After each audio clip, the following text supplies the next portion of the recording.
Now to the debate over the National Security Agency's collection of millions of Americans' phone records. On Friday, a federal judge here in New York said that the massive collection of data is legal, but the matter may not end there.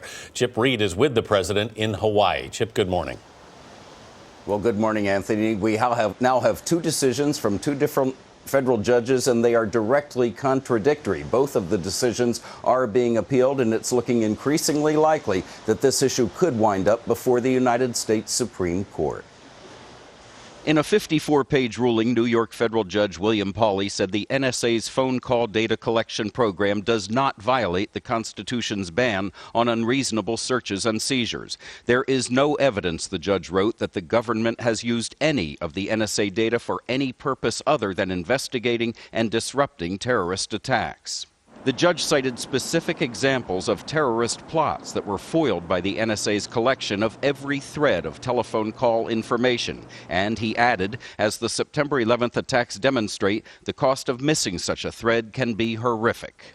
The opinion acknowledges former NSA contractor Edward Snowden's unauthorized disclosure of the data collection and adds that despite the public debate and litigation, such a program, if unchecked, imperils the civil liberties of every citizen. But the judge noted that in this case, the program is not unchecked. It is overseen by the Department of Justice, the intelligence community, a special federal court, and Congress.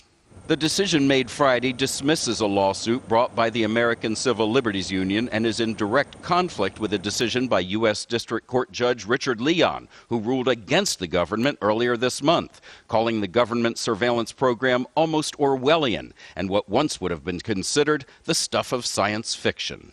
Both cases are being appealed. The opposing decisions make it more likely that the Supreme Court will eventually decide this issue.